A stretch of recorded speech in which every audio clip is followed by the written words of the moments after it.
welcome back to another video on the F1 Journal, and today we are looking more in depth at Daniel Ricciardo's return to AlphaTauri. Obviously we did a quick news video pretty much as soon as the news happened last week, so if you want to go and look at that, check that out. But yeah, I mean, just looking at this, just looking at the situation, and yeah, you can see it has many different permutations for lots of players involved. So starting off with Sergio Perez, obviously the man who's been on a terrible run of form for Red Bull over the last few races. I think it's now 5 races without getting to Q2 or Q3, something incredible like that. And yeah, in the top car, that's just not acceptable. Unfortunately, for the other teams, kind of they're so far off Red Bull at the moment, it's not making a huge amount of difference. But yeah, at some point it will make a huge amount of difference, and Perez can't do that. He needs to be a stable wingman for Verstappen, because at some point as these relegations come towards the end and development path is limited, and yeah, it will start to have an impact. But at the moment, obviously isn't.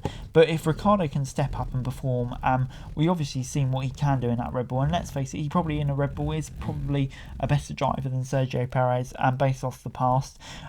He could become a serious threat to that seat, so that's really caused the pressure for Perez. And also when you look at Yuki Tsunoda as well, driver who started the season so well, but there will be questions asked, can he only do it against a driver like Nick De Vries, who maybe wasn't comfortable in that AlphaTauri despite being a great driver, but with someone of the calibre of Ricciardo stepping into a car that you'd like to think would probably be more suited to him than the McLaren was. Will Tsunoda still be able to fend off it, or will it still be the similar Tsunoda of last year, who was kind of getting favoured by having a weak teammate next to him? And yeah, that could obviously have big implications for Tsunoda's future, maybe in even next year's drive, or a Red Bull drive in the future, Aston Martin drive maybe when they become Honda. So yeah, it does impact many people, not least being Liam Lawson, because I think he's probably the one who's doing so well in Japan at the moment, definitely the next driver in the Red Bull family you'd have thought to get an AlphaTauri drive, doing so well in Super Formula.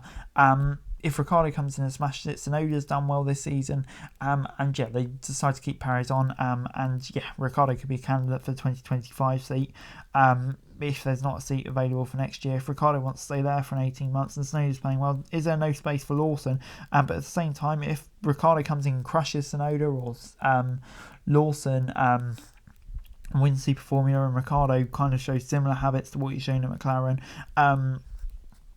how does that affect Lawson's F1 chances? It seems like he could get a seat at AlphaTauri next year, but who he's coming in for, if anybody, could well be a big question. So yeah, it just poses many questions, Daniel Ricciardo's return, and I for one am so intrigued to see how it goes. Will we get the own Danny Rand back? Who knows, but I sure hope so. And yeah, I think it would just be great seeing the Honey Badger back on the grid, and everything he brings to the sport. So yeah, super hyped to see it, really.